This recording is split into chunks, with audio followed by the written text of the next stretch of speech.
Salut à toutes et à tous les amis, on se retrouve pour la review du premier SmackDown du mois de décembre 2023, donc du 1er décembre 2023. Et pour commencer chaud, donc on a une petite promo de The EST of the WWE, Bianca Belair, donc Bianca Belair qui nous a fait une petite promo pour entamer le show. Donc le show était quand même assez, on va dire non, pas terrible.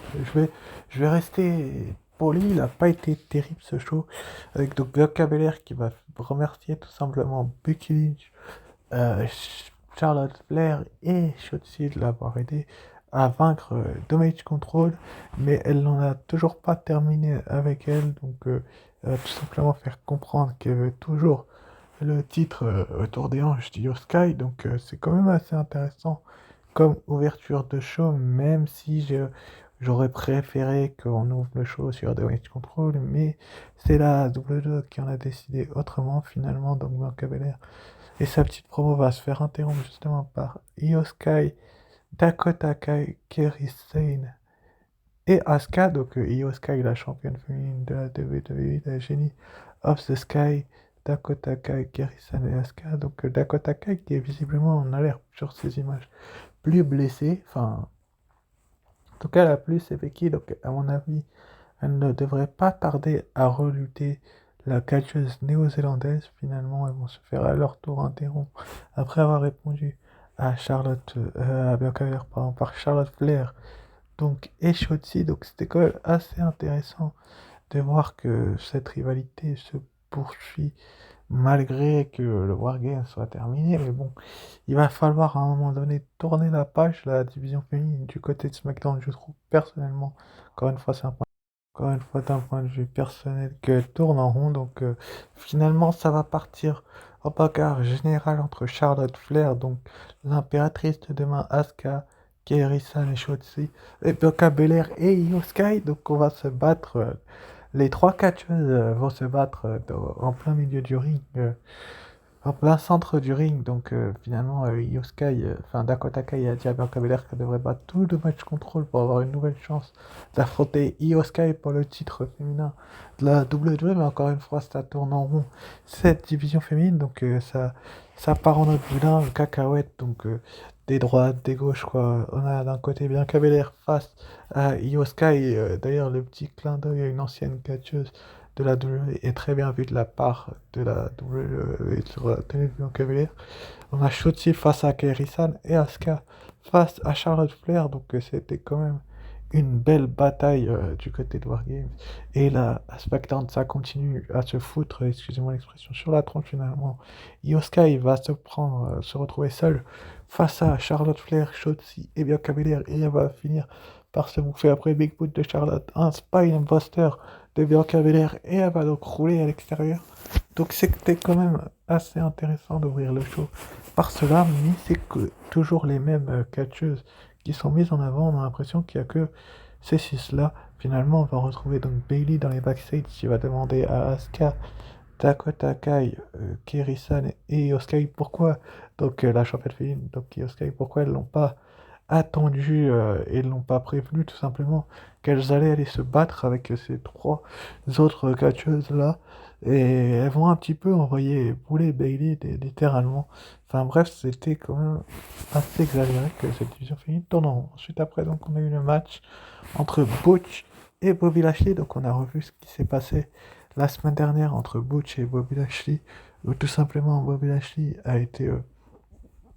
je dis, Butch a été abandonné par son partenaire Rich Holland dans son match face au Pretty Deadly. Donc c'est assez dommageable de la part de la WWE de voir que c'est la WWE qui fait en sorte que Butch se retrouve seul. Bon, il a toujours la musique des Brawling Brutes, ça me déçoit personnellement. J'ai envie de voir le Butch de la NXT, celui de la WWE, enfin le Pete Dunne de l'époque, quoi, celui de la NXT avec sa musique, son ancien thème son. J'ai hâte de le revoir si ça arrive. En tout cas, donc finalement, Butch va perdre le match après un coup de genou qu'il a fait à Bobby Lashley. Bobby Lashley va arriver en plein élan, pire, 1, 2, Et 3, le tout-puissant Bobby Lashley est sur le devant de la scène et sur le droit chemin. Est-ce que l'année 2024 sera l'année de Bobby Lashley? Eh ben, on verra bien. Enfin bref. Ensuite, après, donc, on va avoir Paul Heyman qui va se plaindre à Nick Aldis d'avoir invité Randy Orton du côté de SmackDown. Enfin, Monsieur Polo, j'ai pas envie de me foutre de ta gueule, mais vous avez mis Orton sur la touche et tu veux pas qu'il revienne? Dans ton show, bah non, non, non, ça se passe pas comme ça, mon petit Paul. Donc, Nick Aldis va lui répondre qu'il a même préparé un contrat exclusif à SmackDown, à Randy Orton pour le signer officiellement. Enfin bref, ça serait la suite en fin de show, mais c'était quand même euh, un SmackDown pas terrible, terrible. Ensuite, après, donc, on a eu Joaquin Wilde face à Santos Escobar. Donc, ce nouveau Santos Escobar qui est quand même fait plus partie de la LW. La LW, pardon, il s'est retourné contre Rey Mysterio. Bah, ce dernier se retrouve finalement face sur les devants de la scène, mais en danger, en difficulté en tout cas. Donc Joaquin Wilde et Escobar se sont retrouvés dans une rencontre que j'ai trouvée assez lente, enfin personnellement. Mais ce nouveau personnage de Santos Escobar, j'adore. J'adore personnellement. Je disais personnellement, j'adore ce nouveau personnage de Santos Escobar. Donc il va donc, après avoir battu Dragon Lee du côté de Survivor Series Wargames et lui avoir fait subir sa première défaite, battre donc Joaquin Wilde avec son Phantom Driver en plein milieu du ring. Donc 1, 2 et 3 de ce nouveau Santos Escobar. J'ai vraiment hâte de voir ce qu'ils vont donner avec lui par la suite. Est-ce que 2024 peut être l'année de Santos Escobar, de l'ascension de Santos Escobar?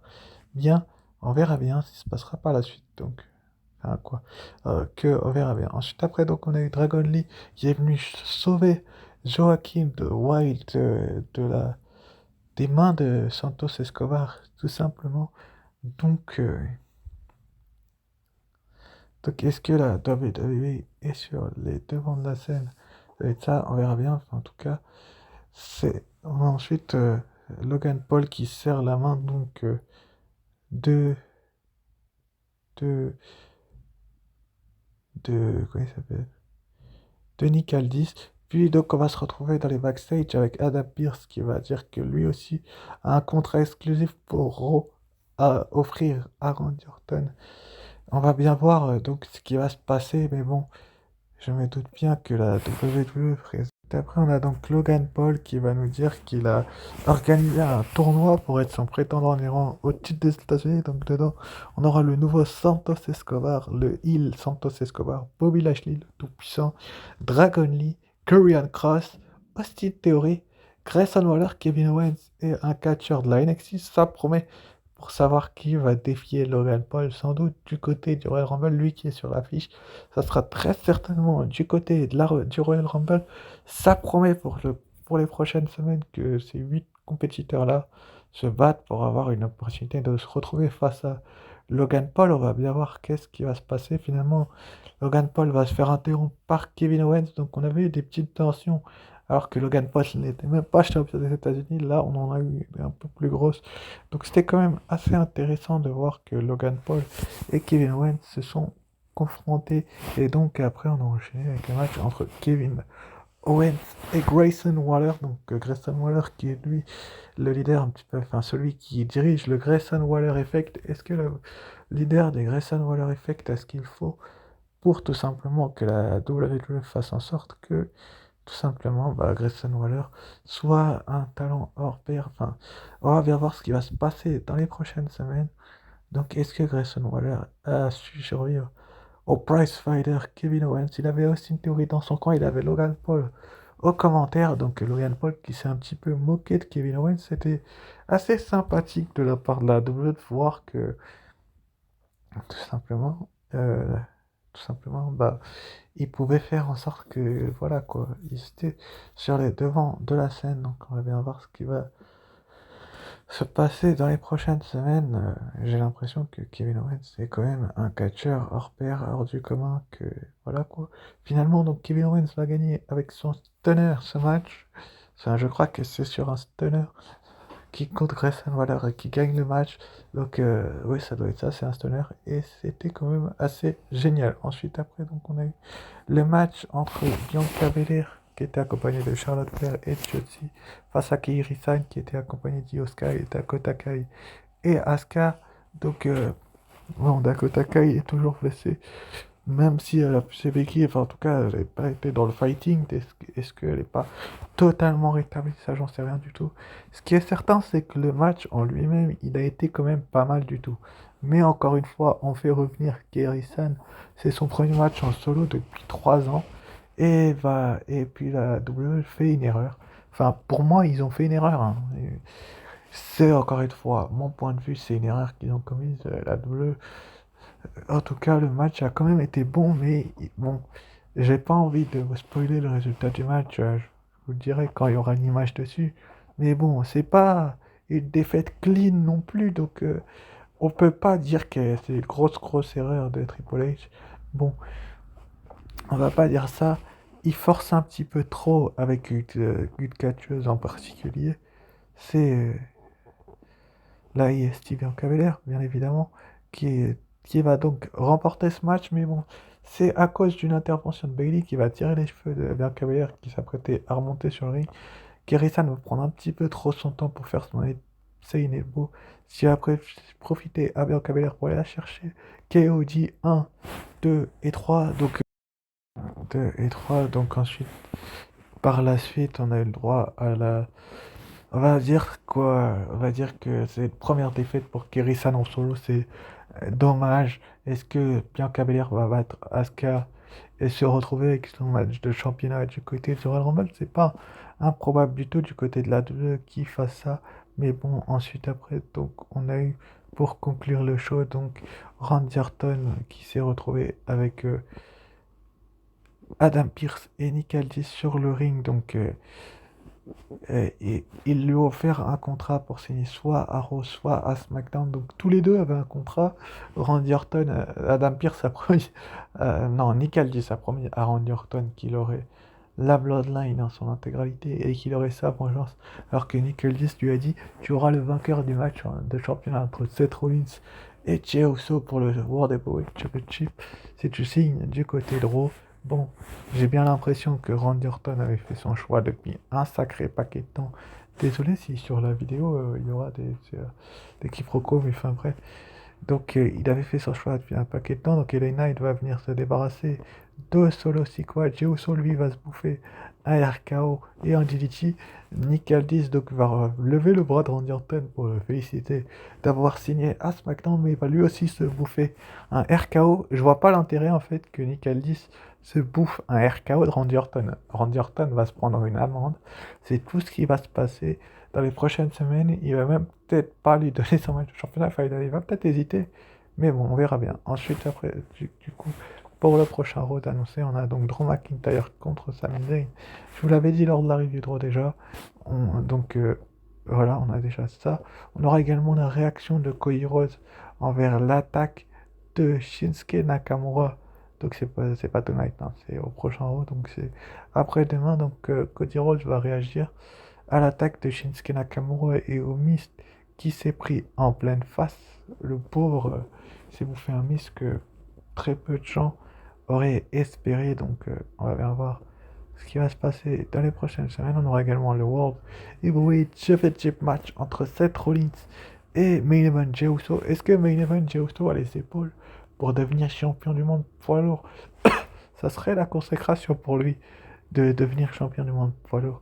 Mais j'en suis pas certain. On aura également donc Johnny Gargano et Thomas Ciampa DIY contre Ludwig Kaiser et Giovanni Vinci Imperium dans un Tour of Free Falls match. Ça promet pour ce prochain Raw un sacré programme. C'est les 4 choses qui nous sont annoncées pour le moment. On aura également donc pour la semaine prochaine à SmackDown dans le premier tour pour être prétendant numéro 1 titre des États-Unis de Logan Paul, Karrion Kross face à Bobby Lashley qui sera accompagné de Street Profit et Dragon Lee contre Santos Escobar dans un rematch. Est-ce que Dragon Lee va prendre sa revanche et avancer au prochain tour, ou est-ce que Santos Escobar va continuer sa route? On verra bien. On aura également un match entre des Empress of Tomorrow, Asuka qui sera accompagné de Dakota Kai, Kirisan et Io face à Charlotte qui sera accompagnée de Shotzi et Bianca Belair. Donc ça promet pour la semaine prochaine, bah, sur ce, bah, je vous remercie d'avoir suivi cette review. Si vous avez le courage de regarder les 15 minutes,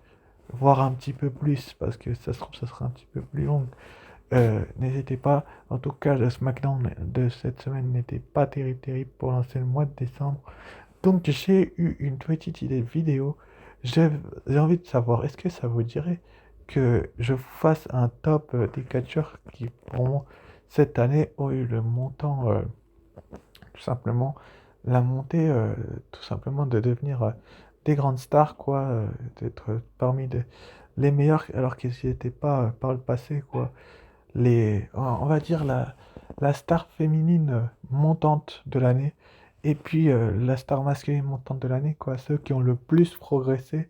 Je sais pas si ça vous dit ou pas que je vous fasse cette vidéo-là avec tout simplement le meilleur heel et le meilleur face pour moi de cette année 2023, vu qu'elle touche quasiment à sa fin. Et donc la star montante, quoi, la star du futur également. Et, n'hésitez pas à me dire ce que vous en pensez sur ce. Bah, pour la note du show, on va mettre un 14 sur 20 parce qu'il n'était pas terrible sur 8 et encore c'est un 13,5 même, je veux dire. Et sur ce, bah, je vous remercie d'avoir suivi cette vidéo. N'hésitez pas à liker, commenter et vous abonner. Et si ça vous dit cette vidéo que je viens de vous proposer pour la superstar tout simplement de l'année montante, le catch. Oubliez juste un petit détail pour la semaine prochaine, les amis. Le retour du best. Si. Bon, il sera à SmackDown et on va bien voir ce qu'il nous réservera par la suite. Sur ce, je vous remercie d'avoir suivi cette review, like et commentez, abonnez-vous. Ciao, bye.